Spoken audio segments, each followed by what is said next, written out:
What is up, everybody? Welcome to the Eddy Live Show, episode number 191. I'm here with author Joshua Dent. What's up, brother? Good to see you, man. Nice to meet you in person finally, man. We've been trying to get this going for a while, but you're a busy guy. You living down, I thought was Kaohsiung, but Dolio, I guess, yeah? That's all right. Nobody can get that straight anyway. Nobody can? Okay, yeah. okay. Yeah. Like I said, I knew one guy who used to live there. This was probably 10 years ago, though, so it's dating. Yeah, but yeah, that's the first time I've ever heard of it, and probably the last time until now. Right. Yeah. So what are you doing in Dolio, man? I've been teaching in a public school for maybe 6 years now. Okay. So it's pretty cool. I do like it. It's get a little closer if you sorry. can. Sorry, that's all good. I just want to make sure I get your audio in there. Okay. So I do like it a lot, actually, because what they do is they send us to each week they send us to 3 remote schools. Oh, really? Yeah. How population-wise, how is that? Yeah, in 1 year I had one school that was 22 students in the whole school. The whole school? Yeah. Oh, wow. Yeah, it's crazy. Okay.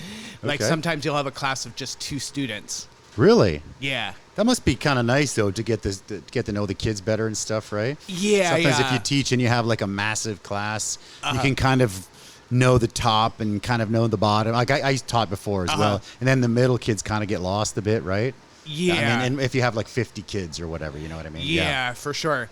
And it's actually more challenging. Like a lot of people have a kind of a big challenge with it. Oh, really? Yeah, because they think that when they come into it, they think it's going to be so easy. They're like, oh, it's only 3 students. How hard could it be? Yeah, but they don't realize, like, because their English level is so low that they have to prepare so many different activities. And, that's tough. You know, I hadn't taught for a long time, and a friend of mine, a guy I just met recently, he a Taiwanese guy, he has 3 kids, and he's like, they go to a school, their English ability, the reading, writing is good, but they don't really speak very much. And I said, okay, well, we can try. So we tried for a couple months.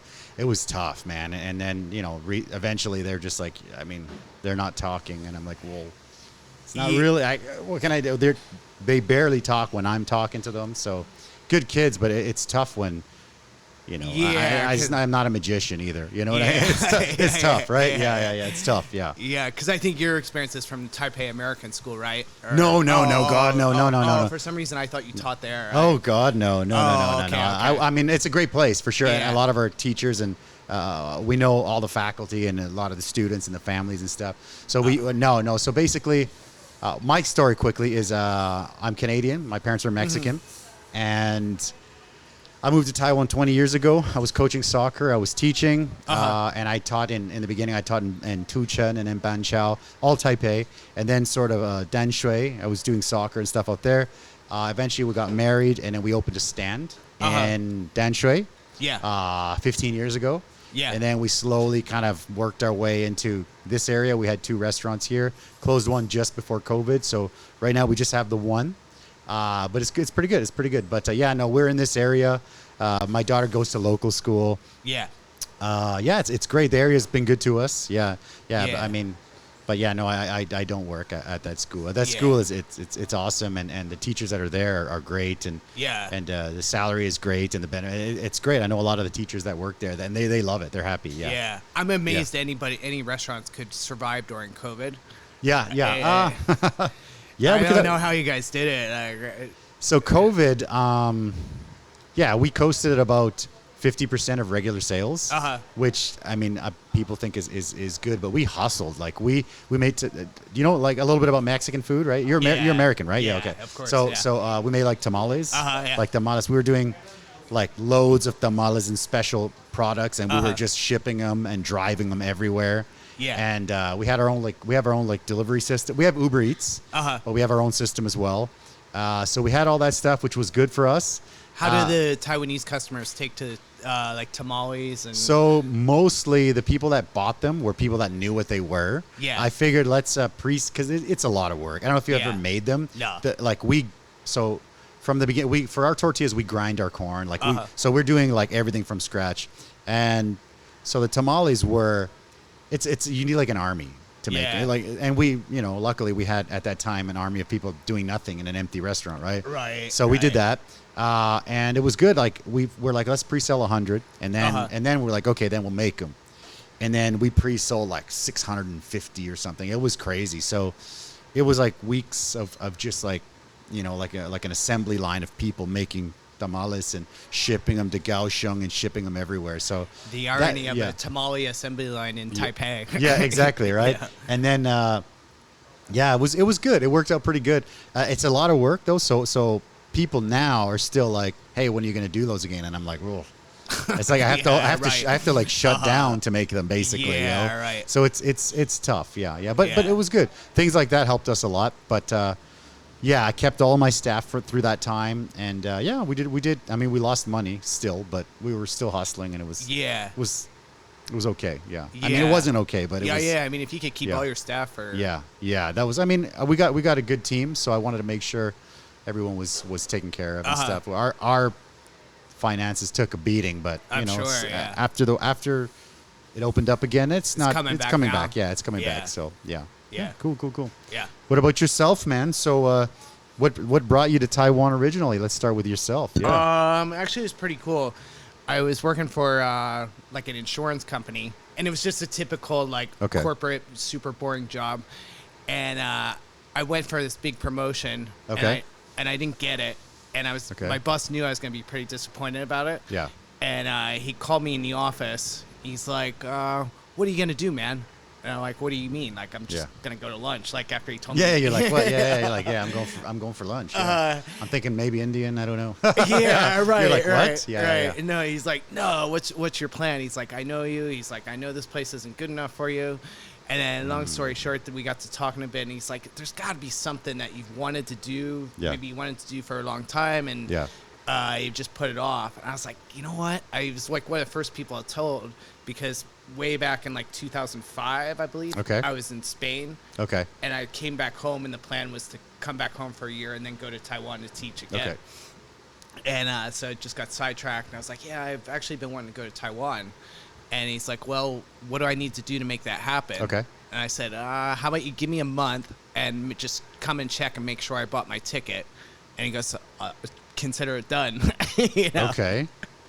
Wow. So, wow. How long ago was this, did you say? 10 years ago. 10 years ago. Okay. Yeah. Okay. Yeah. Okay. So, yeah, I started out in the beginning, I started out in Taoyuan. Okay. And then I moved down to Tainan. Okay. I always lived in like the smaller places. Taoyuan, Tainan. Okay. Yeah, okay. And Tainan was actually in a smaller village outside of Tainan City too. Gotcha. It was so small. There's only one 7-Eleven in the whole. Really? I mean, that's crazy, because here, I mean, every block, it's crazy. Yeah. So then after that, I left for a while. I went to Honduras. Oh, okay. Nice. And I got tired of getting robbed. Okay. Yeah, that sucks, obviously. Yeah, that would suck. Yeah, and then I came back, and I landed a job in Taidong. That was cool. So I'm curious why, because, I mean, Taipei is obviously, there's jobs galore, right? Yeah. I mean, there used to be. I think there still is. It's still pretty sure. easy. So I'm curious why choosing the small areas. I just remember, basically, like, the first day I came into Taiwan, they took me to my first school there. Okay. And just, the windows were open, and just hearing so much noise, and it always just seemed too congested to live there. I mean, I'd love to come up here to Taipei, just for a couple days or a weekend visit or something, but I don't think I would enjoy living here on a regular basis. Are you from a small place back home, or is that why? Okay. So it kind of fits more, because my high school, I guess we had 250 people in my graduating class. So okay. Yeah. I have no clue how many were in mine. Yeah, I'm also from a small town. Yeah, about 8,000 people or so. Yeah. But I have no idea how many people graduated in my class. Yeah. You don't feel like a fish out of water in Taipei, or? I've been here for 20 years, so I came here and in the beginning. So for me, I came and I wanted to. I remember growing up in this small town, so. We're almost in Alaska. We're at the very northwest of British Columbia. So we're close to Alaska. Yeah. So growing up, anytime you wanted something, it's like you have to go to the city. You have to go to the city. You have to go to the city. Yeah. You want to order anything. It's a great little town. It's great for kids and stuff for growing up. But if I wanted to get like a T-shirt or something that I have to go to the city or have to, so I thought, okay, I'm going to come here and I'm going to try capital city. Yeah. And then I came here and I just liked it. Yeah. Yeah. Yeah. It's easy. Yeah. It's super. Oh, it's actually almost too easy. It is. Yeah. It's too easy. You get spoiled. When I go back to visit, I'm like, oh. Spoiled. I got to pay more than $5 for a taxi. Exactly. Yeah. Like, you pay all your bills at 7-Eleven, and you're just like, okay, that's great. Yeah. And back home, yeah. But again, I've been here for 20 years, so people ask me about back home, and I don't even know because I've been here for 20 years. Yeah. Right? Do you visit much or no? I used to, and ideally I would like to. The plan is this summer, but yeah, haven't bought the tickets yet, and now they've skyrocketed. So it's like, hopefully, we'll see. Yeah. How are you with spicy stuff? Not too good, you were saying? Yeah. That's cool. We'll just have a couple, and it's all good. So we'll start from this side. Yeah, this is just a buffalo, basic buffalo. Yeah, I haven't even been switching the cameras here. I'm just okay. So yeah, it's all good. Cool. Yeah. So just you can grab the drum or the wing, whatever you want. All right. Yeah, we'll just do that, and then we'll just dive on in. Nice. Right? Yeah, bro. What's the spicy on a 1 to 10? What do you think? This is just a buffalo wing. Oh, okay. Yeah. So this pretty. Not bad. 3, I would say. I mean, like, I don't know. Okay. I mean, should be fine. It should be. Yeah. So we don't have to. Yeah. I used to be okay with Mexican spicy. Okay. But then, like, when I came to Taiwan, for some reason, it's a different spice. Yeah. It's a different spice. I never really got used to Taiwan spicy. It's like an oily, salty, different spice. Yeah. It's different. It's a different spice for sure. Different spice. Yeah. Yeah. Not bad. No. I gotta say too, the horchata is pretty damn good. Yeah. Thanks, man. Well, we can have more if you want. Yeah. I haven't had that in ages. The perks of the city, I guess, right? There's a few places doing it now, but we've been doing it for a while. Yeah. Let's talk about the book, obviously, right? Yeah. You got your lovely book here. Can you tell us why now, 2023, writing a book? What sparked that? Yeah. So basically, I wanted to do it like I wanted to write a book basically since I was about 16 years old. Oh, wow. Okay. Yeah, and it was just one of those things, like, I can still remember the day I was standing in my backyard playing wiffle ball with my best friend. Oh, wow. Okay. And we just had one of those conversations where we're like, what do you want to do when you grow up, man? And I was like, I'm going to write books. Okay. And so for so many years, I would start on something, and then I'd get all excited. I'd tell everybody, yeah, I'm going to finish this book in like 6 months or whatever. And then you just put it to the side, So you started it a long time ago? I started many, probably at least like 8 or 9 over the years. Okay. And then a friend of mine, he was talking about that guy, Pierre. He's a productive. Pierre, yep. I know Pierre. Well, not personally, but yeah, I've chatted with him. He had opened his own business, and he kept on raving about how he was working with him for a productivity coach. So a friend recommended Pierre. Okay. Yeah. And I just thought, like, I didn't really know like what I was gonna write, but I knew I had a lot of stuff saved on my computer, and Gotcha.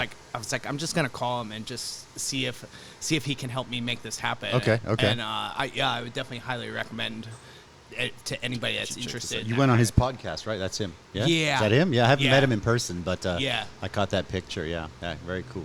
Yeah, it's just nice, like, especially like being a single guy, like just having somebody to like just hold you accountable. You know what I mean? Like, because married men would not agree, but right. Yeah. Because you just like, because I don't really have anybody to report to. You know, sure. Understand. Yeah. Then it just made things so much easier just to have that. Okay. So your friend used Pierre first, and then he was like, "Yeah, this guy's awesome. He kept me on track. Try him out." Okay. Yeah, and then as far as like what the book's about and like the motivation for what I wrote, back in 2021, I was listening to this podcast quite a bit. It was called 20 for 20. It was about all these firefighters from September 11th. Gotcha. Yep. And like every day I was just writing, I was listening to it. I just hear these stories. And I was like bawling. Really? Okay. Yeah. Okay. They're so good. And every one of those stories is just like so emotional. Such a good story. Okay. And so it started with a fire. I was like, all right, I'm going to write about a firefighter from 9/11. Gotcha. And then a couple other things happened. Like a friend of mine, he got in a motorcycle accident. and he's from Montana, so he was kind of like on my mind a lot. So, Gotcha. So the setting was in Montana. Okay, And okay, then okay. I took a lot of stuff like from my own childhood. Okay, yeah, of course. Yep. I wrote like from the child's perspective. So Okay. the narrator's Oh, that's awesome. Okay. Yeah, the narrator's like a 13-year-old kid. Okay, okay. So a lot of it was like when my friends read it, they're like, I think I know who that, the character's name is Johnny D. And it's like, Okay. my friend's like, I'm pretty sure that was me, right? Yeah. Okay, okay. You oh, know, that's cool. Okay. I think kinda a lot of stuff. writers they take it on their life experience, right? Yeah. Yeah, okay. that's Base the it. easiest way to do it. Yeah. Okay. And when my mom read it, she's like, oh, there's a place called the Spot Drive-In that I put in the book. Okay. And that's where we used to go when we were Okay. kids, Okay. for ice cream and stuff. So. Cool. Yeah. Well, where? So where in the States, right? Yeah. Yeah. Where in the States? Pennsylvania. Pennsylvania. Okay. Yeah. Okay. Yeah. Cool. And been here for 10 years. Okay. Mm-hmm. And this is the first book, but I saw that you're talking about having a second one almost done. Yeah. Kind of? Yeah. Yeah. The second one will be. Is it like a series or it's like something totally different? Totally different. Okay. Like this one was like more like family friendly, Okay. like very like pretty much like you could give this one to your mom, whatever, like Okay. and there's nothing like Yeah. Okay. Gotcha. nothing Gotcha. that dark inside of it. Okay. But this one is gonna be a satire and Okay. about a guy living in Taiwan. Okay. Perfect. Perfect. That's excellent. Yeah. Yeah. And then then in the book the war between China and Taiwan starts. Okay. So I think that's going to be more of an interesting topic, especially for like the expats living here in Taiwan. Gotcha. Yeah. Like so. Cool. Yeah. Yeah, I'm pretty okay. excited about that one. Like this one, like maybe if I would have timed it for the 25th anniversary of September 11th, that could have been a. Ah, yes. Because I didn't do it in time for the 20th anniversary. That's the thing. Like So you do some kind of like yeah. That makes sense. Like marketing is huge, obviously. Yeah. Yeah, and when you just start writing, you don't think anything about that, and then you just figure. I just figure I got to learn how to write the book, and then afterwards I can figure out the marketing and all that stuff afterwards. And marketing is such a weird thing. Like it's tough. It's tough, Yeah. but I mean, anyone who's kind of doing any kind of like that's a business. Like you're making this book and. You actually want people to buy it, right? So there's always some kind of marketing element, right? Yeah. Yeah. The basic concept that a lot of people follow, like for independent authors, is they try to do. Well, there's a group that I follow anyway, and it's called 20 Books to 50K.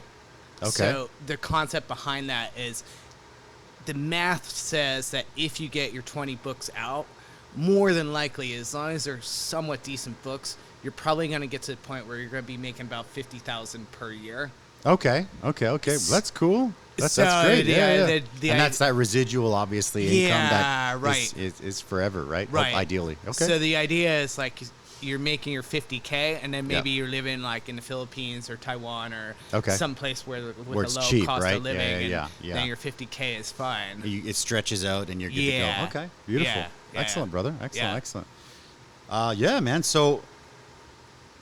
Quick question: how do you balance like the responsibilities when you're like writing compared to, I mean, you're a full-time writer. You said you're also teaching, right? Yeah. So how do you juggle the two things? I found it's very elementary kind of concept. Okay. But just making a schedule.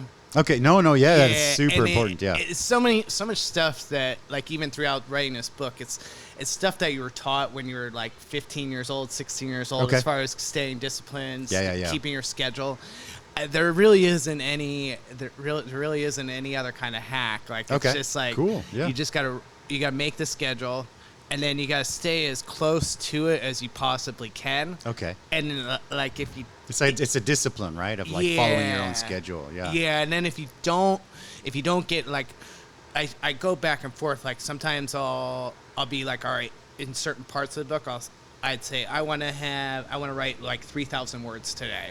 Okay. And then once I've written like the 50 or 60,000 words, then it's time to edit. And so then at that point, then I say I need to edit for 2 hours today, or I need to edit for 3 hours today. Okay. So it's to answer your question, it's a matter of just keeping a schedule, making a schedule, sticking to it, and don't freak out if you miss it for a while. Okay.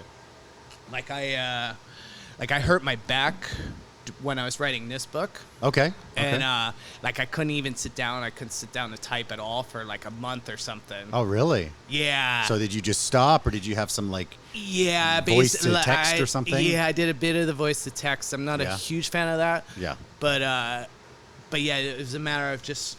I think before in the past, I probably would have, once I got hurt, then I probably would never. I would put it off to the side, then never came back to it. Okay. But it's just keep coming back to it, you know. Gotcha. Yeah. Cool. Is there an author that you kind of like you base your style on, or is it like you're just doing your thing, or do you have a favorite? Some of my favorites would be like God, I forgot his name for a second. No, it's cool, man. I mean, my brain is sometimes like, especially on a Saturday, it's fried. Yeah. It's fried, yeah.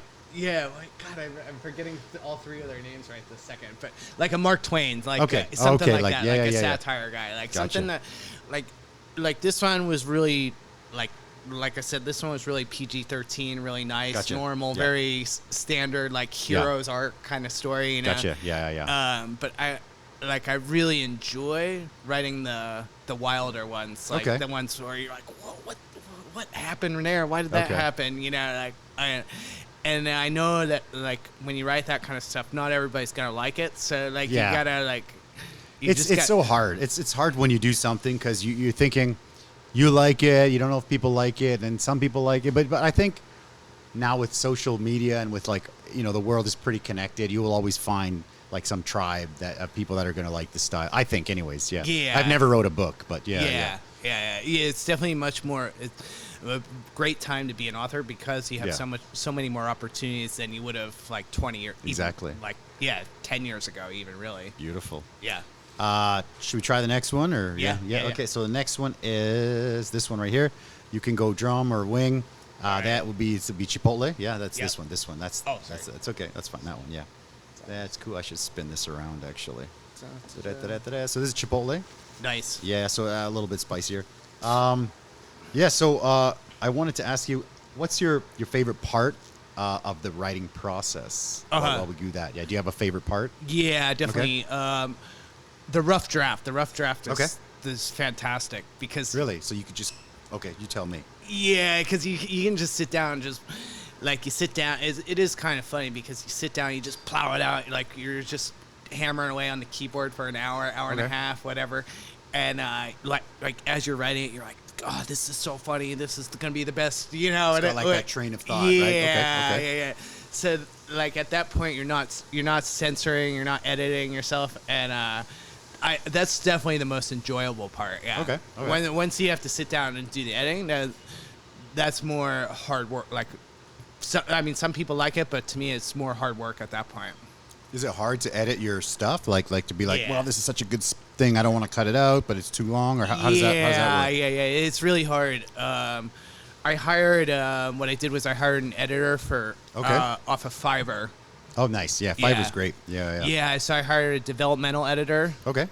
And so the developmental editor, they just go through and say, like, all right, this part of the story is really good. You developed this character really good, but maybe not so much this character. Gotcha. You could cut this, that kind of stuff. Yeah.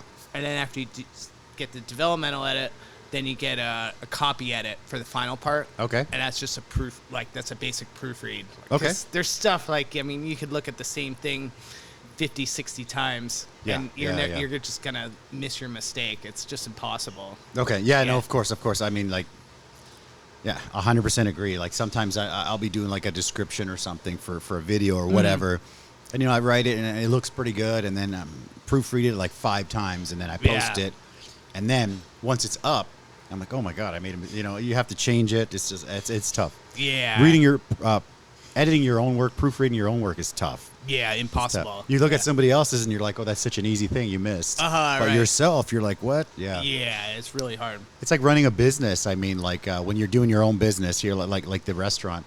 It's so easy to overlook certain things because you're in it and you're kind of working on it and you're kind of managing, but you're kind of working in it. There's just such a process. Yeah. But someone else can be like, hey, what about this and that? And sometimes it's good. Sometimes you get shit advice for sure. Yeah. But sometimes you get like, oh yeah, I never even noticed that. type deal. Yeah. Do you ever hire anybody to come in and do some consulting or anything? I've hired. So it's tough. It's tough to get that because the style that I like, it's people from kind of like overseas. Mm-hmm. And so I've hired overseas consultants and like Australia and stuff like that, US, but they're not here. So it's tough to get them in here to do that.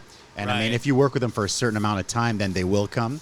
But it's like, so that's more expensive. And then locally, I haven't really found something. Yeah, to be honest. Yeah. It's tougher locally, I think, to find. I don't know if there's, if anybody knows if there's a service like that out there. I'd love to check it out. But it would be interesting. It's tough. Like, Yeah. Because, and I also would just imagine it'd be really hard to overcome, like, because like even the Taiwanese, typically their tastes are different. Very different. You know, like. And you're going to want to cater more towards a Western audience or Western clientele, I would think. Like, it's just in our nature, right? It's definitely, it's tough because we've been doing it for a long time. And we make, we make everything like with local ingredients, but we make it kind of the same way we make it back home. Mm-hmm. So it's kind of somewhere in the middle. And it's pretty good. It's going well. I mean, it's been a long time, but it's gone pretty well. It's pretty popular, but I mean, you're always going to have somebody who's like, oh, it's not good enough. It's not authentic. It's not that. Yeah. But it's tough. It's tough. Like 90, I would say 90, 95, people out of 100 are pretty happy. But social media is good and bad. Somebody comes in and they couldn't get a table because it's full. They're going to go and give you a 1-star review. And because they never made a reservation. So it's my fault apparently, right? So it's tough. It's tough. Right. Yeah. I guess the Taiwanese customers too, they would maybe be a little more difficult because like they're not. If they do have a problem, I don't think they would typically tell you. They're a little bit more shy. Yeah, they won't say, but they will. They'll write the review. They'll post if some of them. Yeah. We've been pretty lucky. We do have some bad ones, but I mean.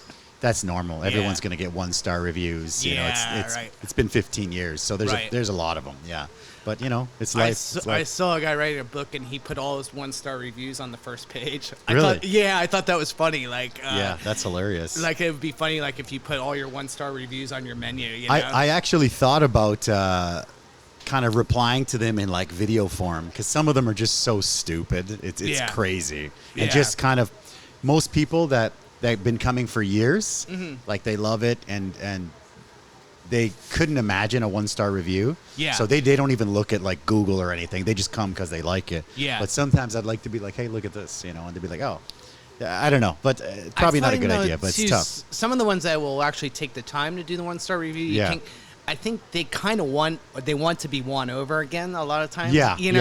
So, definitely. Yeah. So I'll respond to most. If it generally was a bad situation, then I'll definitely be like, yeah, okay, well, next time, I'll hook you up or whatever if you want to try it out. Yeah. And some is just like, just idiots, and I'm like, just don't come.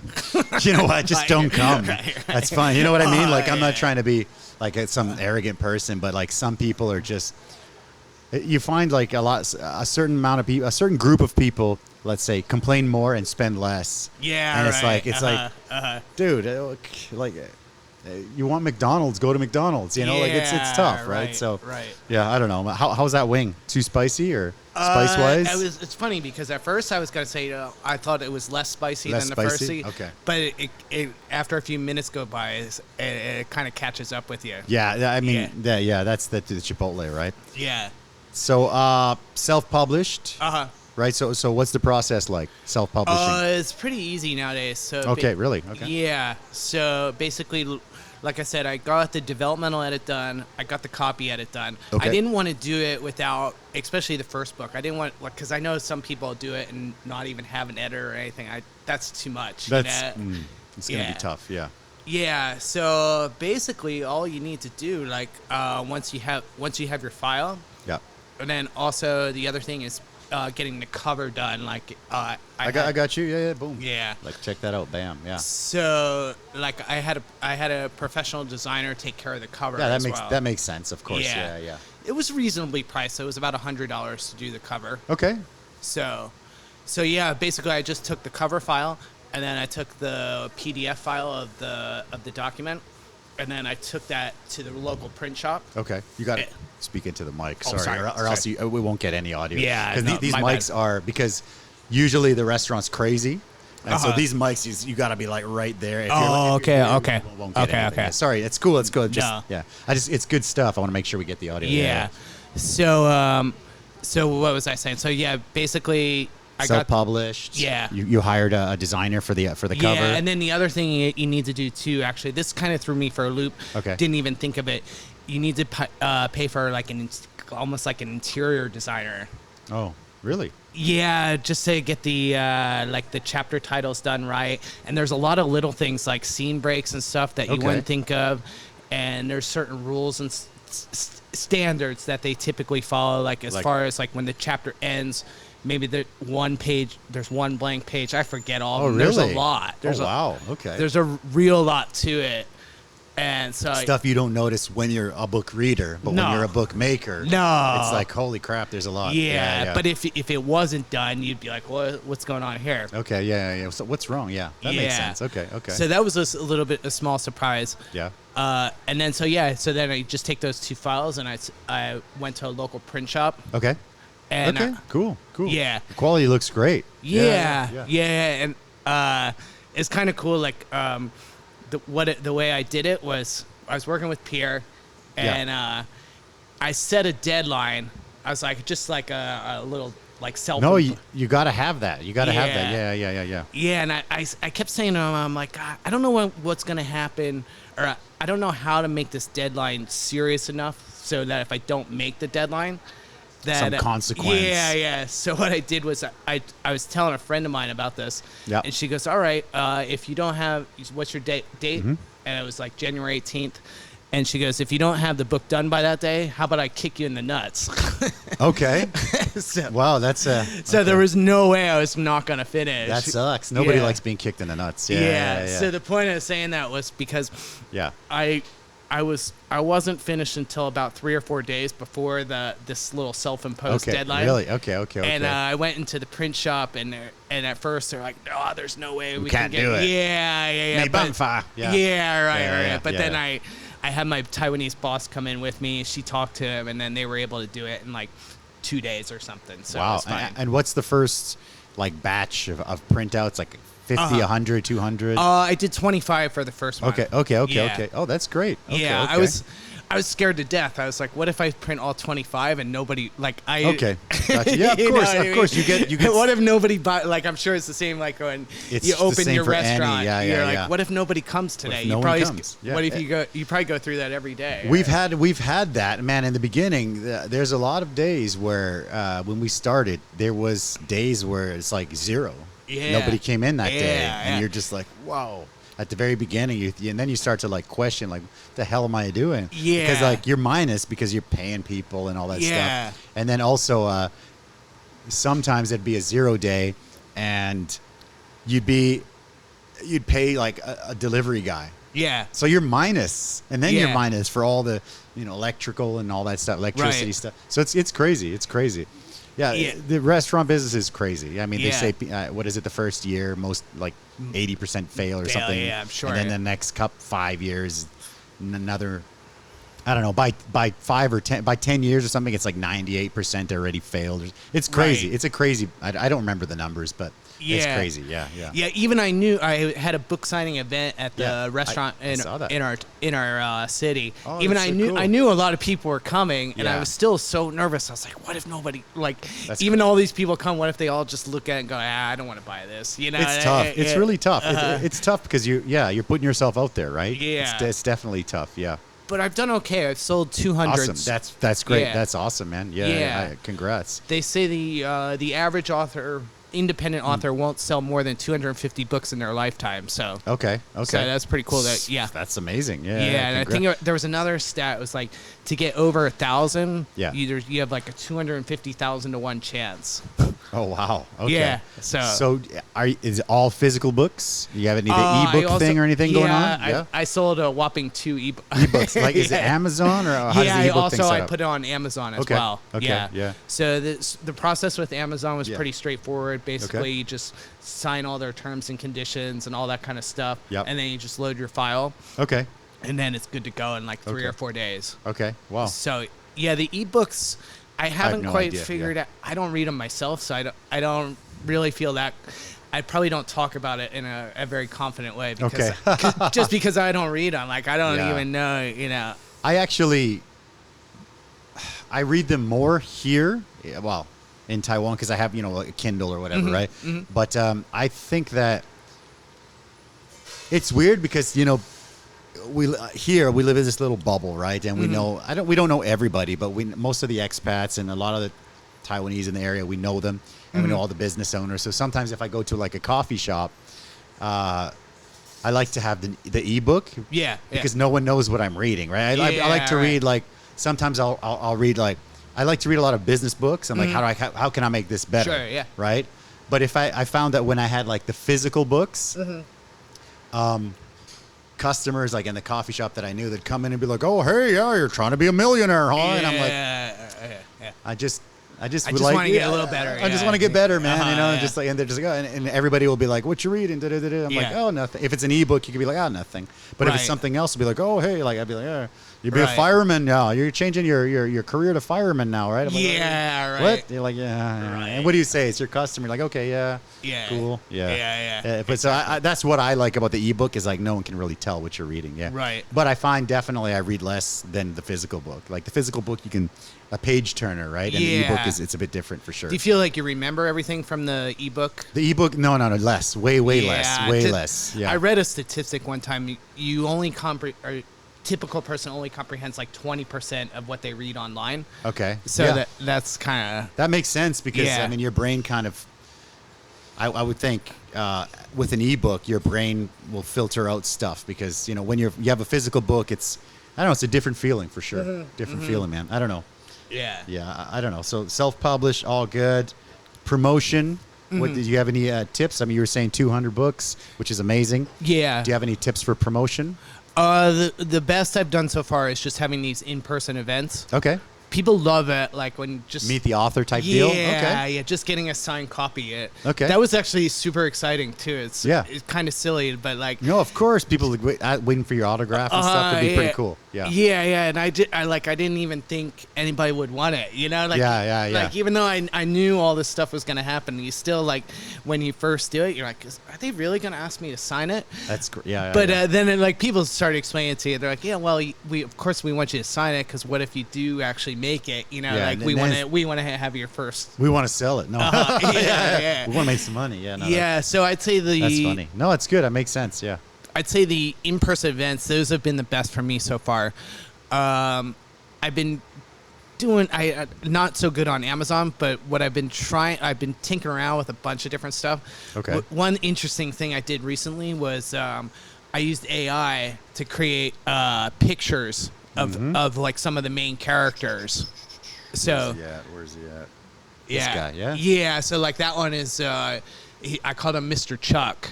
That's what the narrator in the story called Mr. this Chuck. guy. All He's right, basically like the narrator's stepfather. Oh, okay. And I had a lot of fun like writing and calling him Mr. Chuck, like because it just his name was Chuck, and you know. Was he like what you envisioned? Like, did the AI do a pretty good job? Or? Yeah. Like what I think the prompt I put in was like because he was living in Montana, I just think I put the checker jacket flannel and a big beard, you know, and beards are massive now. It's crazy. Yeah. Beards have exploded. Yeah. So that's been kind of a fun way of promoting it. That's cool. I don't know.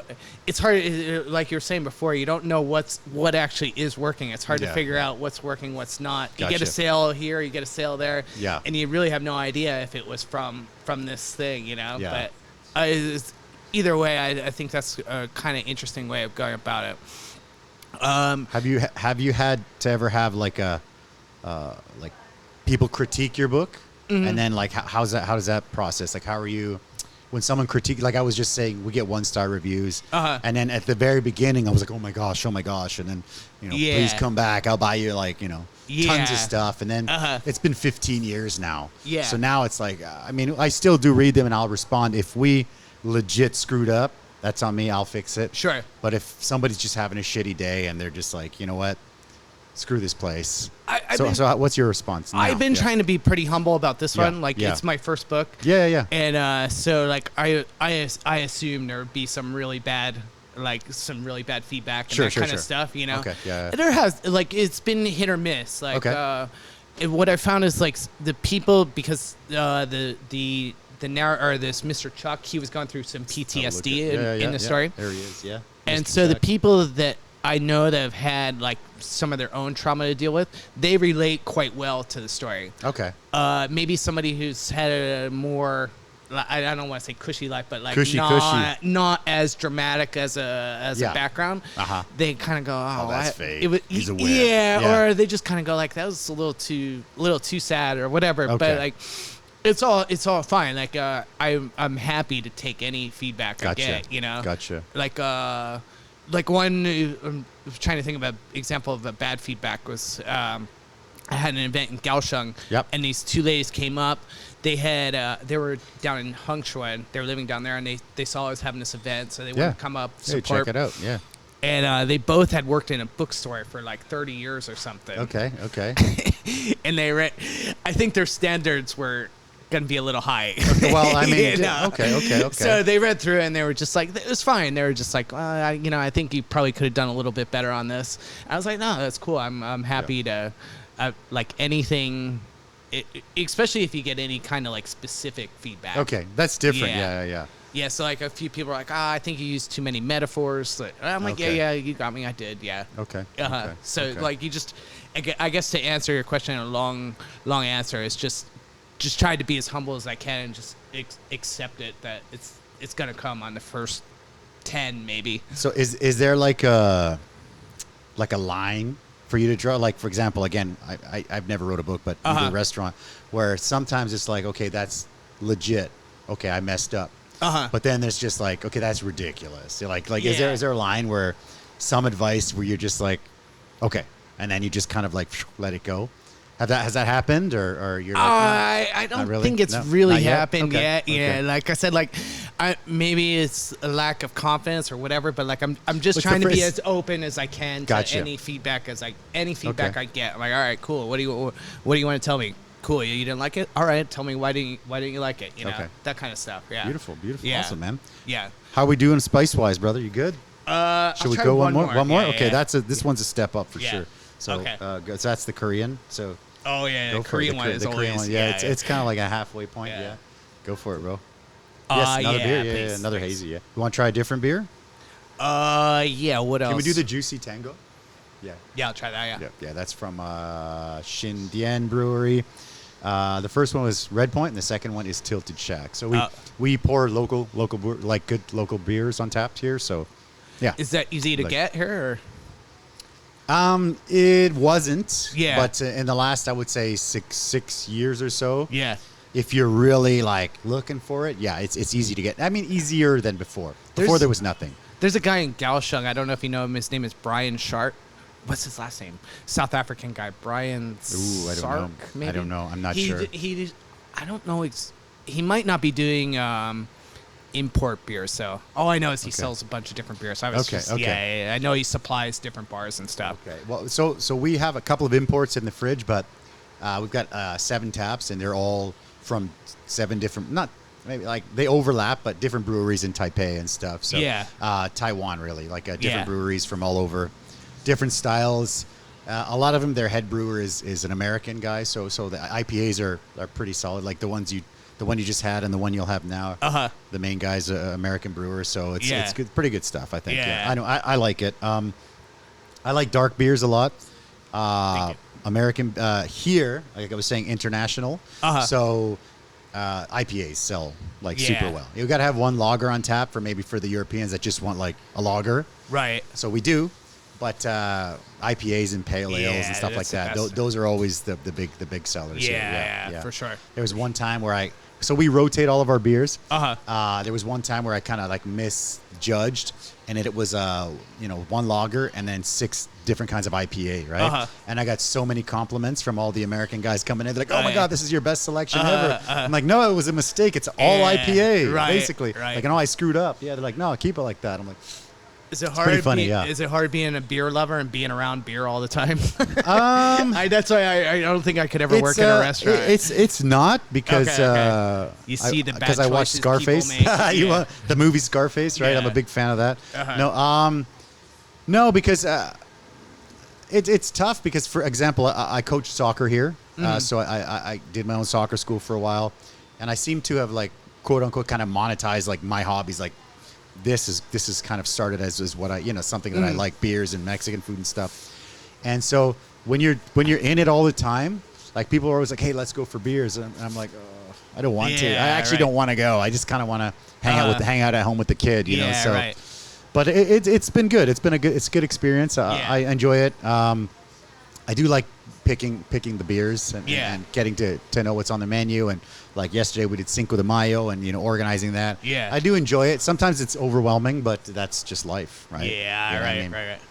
Right. Now I'm going to complain it's too busy, and I'm not going to do that after COVID, right? That's crazy, right? So yeah, that would be stupid. Right. Oh no, we're too busy. Yeah, we were making, Right. Yeah. But it's a crazy business. I mean, you can be packed all the time and still be like, pretty slim margins, right? Mm-hmm. How long have you been Mexican restaurant. monetized on your YouTube? Oh, it's been a couple of years, Yeah, man. yeah. Yeah. It's been a couple of years, Yeah. but I mean, It's very minimal, right? oh yeah. Yeah, Oh yeah. God, yeah. Yeah. It's very minimal. Yeah. My original idea wasn't, I mean, obviously, if there's a second income from this, it's great. Yeah. But it's really small. Yeah. Yeah, But this is mostly because I have the restaurant. I picked a slow day of the week after we closed the other place. I thought, I have this similar, I think maybe similar situation to you. And I've got this I want to have this outlet because I get to meet a lot of really cool people, authors and comedians and professional fighters and business owners, and I want to share their stories. And basically, big Joe Rogan fan. Yeah. I know a lot of people. It's like 50-50 now. I don't know what he him. did. I love Joe Rogan. Yeah. Same here. I think there's a lot of wokeness happening out there, and everybody blames Joe Rogan. So it's like, I mean, and I'm a big UFC fan. I didn't even know about the podcast or anything I mean, I've known for a while, but in the beginning, I didn't know he was a comedian. I just knew him as like the commentator. Podcast guy, The UFC commentator, and then the podcast. Yeah. Like yesterday, I was making the dough for Cinco de Mayo, so I made a whole bunch of tortillas and stuff. And I just put on like a Rogan podcast, and it was a really good one. Who was it yesterday? It was like Ric Flair. Actually, that was such a good one. One of the few ones I've listened to in the last few months. Yeah. I hadn't listened for a while, and then I'm kind of scrolling through 3/4 of the names I don't know, a couple fighters. I'm like, okay, I'll put the fighter on. And then I'm like, oh, I saw Ric Flair. I was like, definitely Ric Flair. When so he brought good. him on, he's like, "Oh, you're such a legend." You know? And he's like, thanks. I'm like, man, what was this? Did you listen to the first 5 minutes by chance? I did. Yeah. What was the story? He's told some story about driving around in a car. In the very beginning, they were driving around getting drunk, throwing beer cans. Yeah. Something about like that. Yeah. It was funny. Yeah. No, it's cool because they played a couple of his clips, and I'm just a big. I don't know. I love UFC. I grew up watching WWE, WWF, and I love that. So big Ric Flair fan as well. Yeah. So that's cool because Rogan seems to have, a lot of the people that I like on, and then there's some like the Elon Musk ones. I saw that. It was all right, but it's not. Yeah, it's a little weird, a little bit weird, but but that's cool because Rogan is kind of like all everywhere. Like he's finding like all kinds of people, not just So that's kind of like similar. Like I have a lot of different styles of people coming in, and it's something cool that I. That's that I always like. the thing he said too. Like he's always like, I just do this just because I like.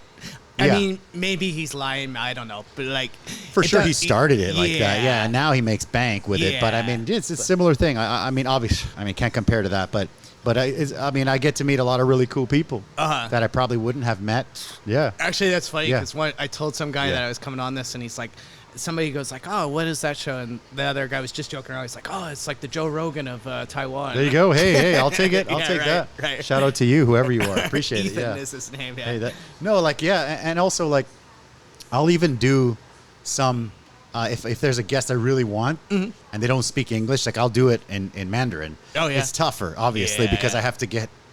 It's like my Mandarin is decent, but I have to interview, I have to really like prepare a lot. But like this is, it's super. It's pretty easy. It's just chilling. But I've had some pro fighters and stuff. We've done them in Mandarin. It's pretty cool.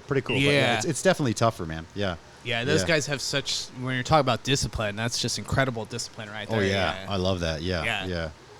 Let's go through the pictures here real quick. Yeah, I got some pictures here. So book 1, obviously that's the title, right? That's the cover, yeah? Yeah. So I got the little beautiful thing there. So you were saying you hired that out? It looks great. I love that. Yeah. I'm pretty happy with it. Like, obviously, you just, when you go back and you look at it, you're like, I could have done this, I could have done that. You see all the mistakes, but nobody else sees that, so don't worry about that. Nobody else sees it, yeah. Maybe if I was, like, trying to be super critical or just trying to learn something, like, just as I'm looking at it now, only having a firefighter kind of pigeonholed me from a marketing perspective of only talking about the firefighter. Okay. You know, because like as soon as somebody looks at it, they're just like, what's going on with the firefighter? You know, where there's a whole lot more going on to it. You know, it could it could have been a September 11th thing. It's hard to say. Yeah. That's a sensitive thing though, right? Isn't it? It's kind of tough to talk about that, right? Yeah. And then there's like the whole conspiracy side and all that. That's crazy. Yeah, right? I couldn't probably skip that. Yeah. Right. So this is a review, right? Yeah. From an author. So if that throws anybody off, I didn't mention that earlier. I designed the first cover by myself. Okay. For the first run. Makes sense. You know? Okay.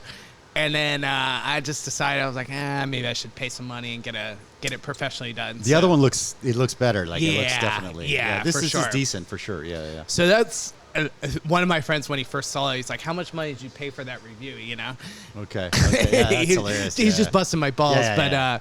No, he's a friend of mine on Facebook. I've known her through the years in different writing groups and stuff, and I gave it to her to read it first. And she has been on the Amazon bestseller list. Beautiful. And nice. so she liked it a lot, and so that was nice just to have, like, hell yeah. If I only have that review, that's...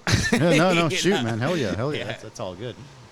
Blam. This is an older one, right? Yeah. Tell me, I went through and I found a couple with that looked pretty cool. Yeah. Yeah, that was was in Taiwan? No. Yeah, that was in Tainan. Tainan. Okay. It was my first year in Taiwan. Actually, it was a Canadian girl. I went and stayed with her. Like, I knew her from a mutual friend when I was traveling in Spain.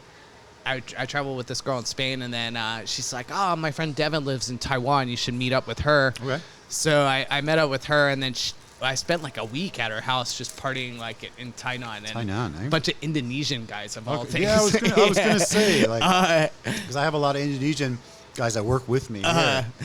We didn't speak a word of English with each other, but we had a good time, yeah. Drinking and music, right? Yeah, right. There's your guy, Mr. Chuck, Mr. Chuck, yeah. Mr. Chuck, shout out to the Chuck, all right. Yeah. And that's a friend of mine from college.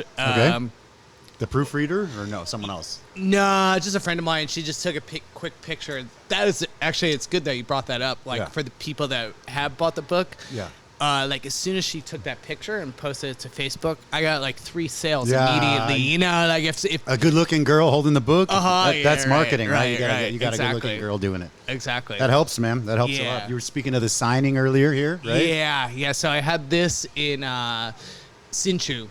That's awesome, bro. At the Safa Fest. Oh, okay. So you have to pay for your table, and then I just took a chance. I was like, I don't even know if I'll make my money back. It doesn't even look like you signing it, man. Like the beard, maybe it's the beard. I grew the beard in massively when I first finished the book. Okay. I should have showed you the other picture. The other picture was funny.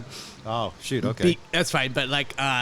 I had there was a professional photographer coming by. Okay. And I just asked everybody that was standing anywhere near. I was like, can you guys all stand in the line? Okay, awesome. No, that's great. Just a joke, you know. You know, in Taiwan, I mean, when we had our stand, anytime there was a lineup, that's when you're making money. Everyone loves to line up. It's crazy. Whereas us, I'm like, I see a lineup, I'm like, I ain't waiting. I'm not going anywhere near. I'm not waiting. It's opposite. It's crazy. Yeah. Looks like you've gone on the trail. Some trail hiking here, right? Yeah, that was in Monkey Mountain. Okay. And get down in Kaohsiung. Okay. And this guy takes us. We do it every year. He does like a little cave tour, and he's pretty good. I will almost never pay for a tour guide, but this guy's good. He adds just enough information, makes it pretty entertaining, stuff you wouldn't know about. And so he took us through here, and so I was just taking a bunch of random pictures just for marketing purposes, right? Like I think I put on this line, I was like, this book is so enthralling, you can't even put it down while you're on the trail. I remember that. Yep, something beautiful. like that. And this is your last podcast with Pierre, right? Yeah, that was we went. He's got a really nice studio down there in Kaohsiung. He's in Kaohsiung, right? Yeah. So I went down there for the day. So that's what I was saying. Like I try to do like these podcasts, book signings, that kind of stuff. Get yourself out there, yeah. Yeah, and I try to do it like I said, just in like kind of a casual and fun way, like where it just all right. I'm gonna go down to Kaohsiung. I'm gonna do a little hike, stop in, do the podcast on the way back. You know, like. Yeah, so awesome. Just trying to enjoy it as much as I can. It should be fun, right? Yeah, you know. I had a couple of big companies that wanted to sponsor, and I'm like, okay, so they started putting stuff up, and they're like, well, maybe we can, you should try this, and I'm like, okay, you know what? You can take your stuff. Yeah. Because if it sucks and I don't even want to do it, I'm not going to do it anymore, right? Yeah, right. I'll take the slow road. I'm fine with that. Right. I'm fine with the slow.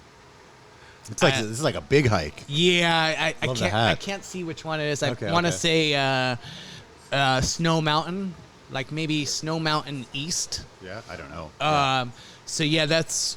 So you're a big hiker? Or? Yeah, okay. Yeah. I've done like 25 of the Bayoues, which are the top 100 peaks. Really? Yeah. Oh shoot. Okay. Okay. So like typically you'll have to spend like.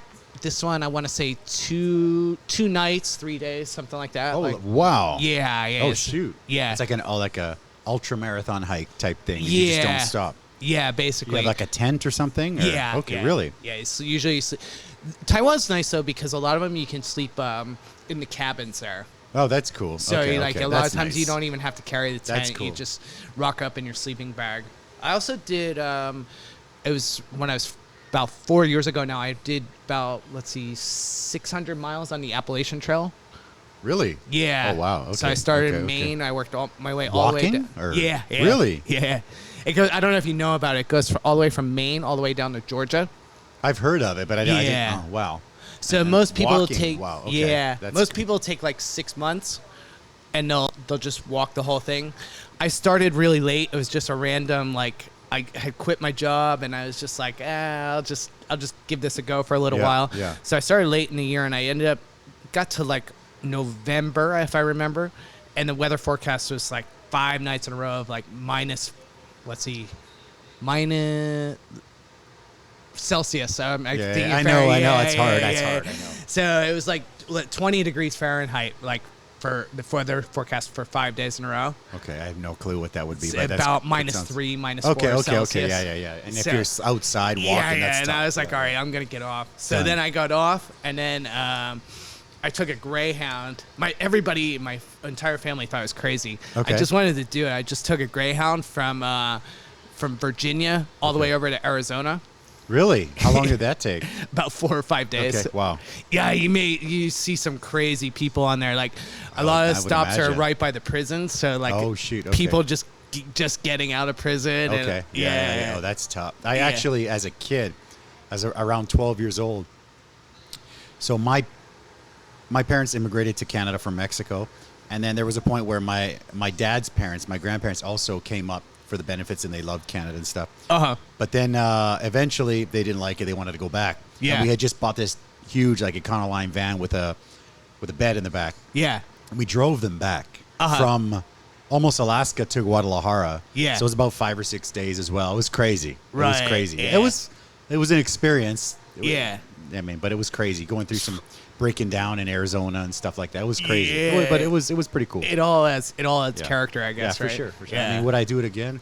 Not sure. Not sure. But I did it. Yeah, I know. Sometimes I get disappointed because now, I'm not as adventurous as I used to be. Yeah, it's tough. It's tough. Yeah. I think you're about the same age as me. So I'm 44. Same. I'm almost 45, right? Yeah, exactly. There you go. Yeah. Same thing. And then I have my, the restaurant, the wife, and the daughter. And so now but when I was a single guy, and if I traveled, I'd be like slumming it, in a hostel or whatever. But now it's like, okay, do they have a swimming pool? They have to have a swim because of my daughter likes swimming. And it's like, I have to, they have locks on the doors. And then before I was like, I don't care. Yeah. What are they going to steal? Right? Nothing. I got nothing. I'm broke. My dirty underwear. Exactly. What are they going to take? Right? One more. We got the last one here. Yeah. Oh, this looks like a great one. Yeah, that's a really cool hot spring. It's called Maine Hot Spring in Taichung. Okay. And The walk that year, the water was really high. That was the only thing, and I've got my dog there. Okay. Oh, no, I was gonna say, were you saving an animal or something? Okay, No, okay. no, Like, no. The dog's just like, yeah, he loving it. I Yeah, bet he she loved does that. really good in there. Like, Okay. but that year the water was really high. Some spots the water was like up to your chest. Really? Ooh. We had a lot of rain that Okay, year. yeah. But I saw some people that went this year and the water was nice and low. Yeah. So it's only about an hour, maybe if the water's low, I'd say an hour and a half to the hot spring. Okay. And then you okay. camp out there overnight. Okay. Yeah, it's really cool. That's beautiful, man. Yeah, that's a nice and spot. And the other guys are friends, I guess. Yeah. Yeah, I yeah. remember I seen one of your pictures with a dude that's like ripped. He does the carnivore diet guy, right? Yeah. And like I hit him up a few times for some tips on that, and Uh-huh. super great guy. Yeah, David. Yeah. And then I tried it, and I like after 3 days, like I had mad headaches for like. Oh, did you? It Yeah. was so bad, and then I'm like, Oh, yeah. I'd like to try again, but I failed big time on the carnivore Yeah. diet. Yeah. Yeah, actually, he's the guy that got me introduced to Pierre. That's Oh, really? Yeah. Oh, okay. Cool, Yeah, cool. Yeah. No, actually, I do remember. It's a small world, right? It's great. And then, Yeah. It's beautiful. Do you have any advice you'd give to anybody who were thinking about maybe writing a book?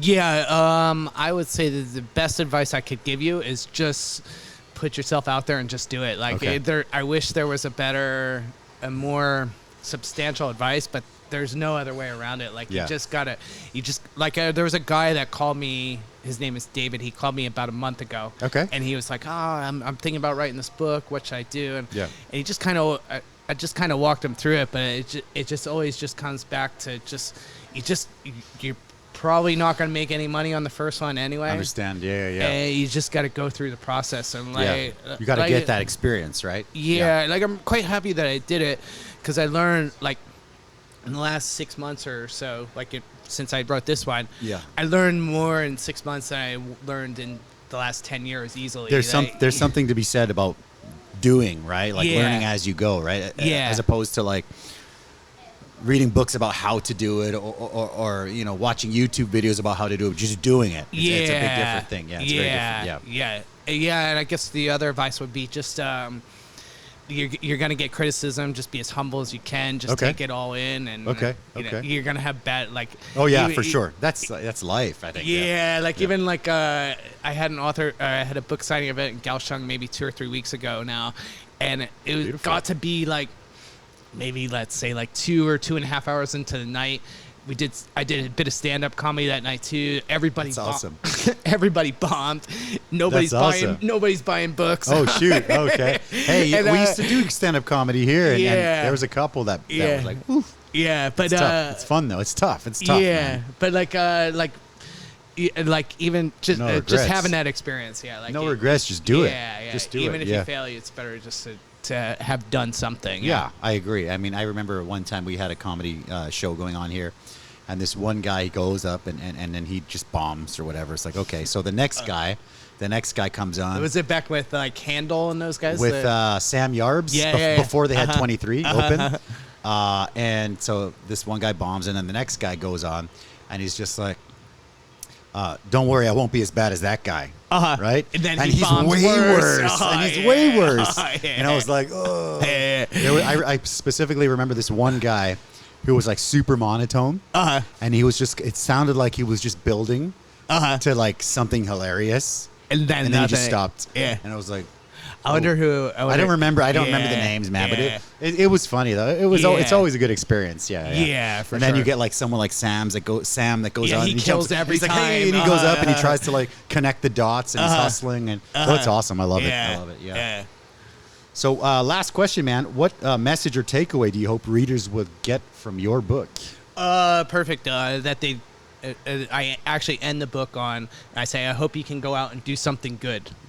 Just a very simple thing, because throughout the book, like, for example, the kid ended up in a wheelchair. Plot spoiler, it's fine. But the kid ends up in a wheelchair, and then he makes a race. Like, he makes a race for charity. Sure. So, like... That's awesome. Yeah. Just keep on going, right? Yeah, right. Beautiful. Right, exactly. Beautiful.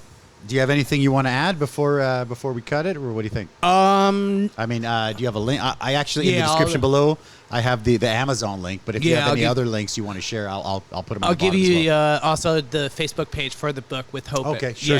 Okay, cool. Yeah, just throw those 2 links in there. Definitely, yeah. And then also, if somebody in Taiwan wants to buy the book directly, that's cool too. They can message me. Just message you personally. Yeah, and then I just mail it to them. Oh, perfect. Okay. Yeah. Okay. Awesome. That way, Amazon doesn't get my profits. They don't get that. What's his name? Jeff Bezos is not taking his cut, right? Yeah. Right. Exactly. Now, some way they'll figure out how to take it away now. For sure. Cheers, brother. Thanks. Thank you, guys. Thanks for watching. Cheers. Don't forget to get the book right here. If you guys are looking for the book, cool. Message you directly if you're in Taiwan, or go to Amazon. Yeah, that's it. If you're overseas. Yeah, exactly. Awesome. Thanks, guys, for watching the show. See you guys next week. Bye-bye. All right, cool.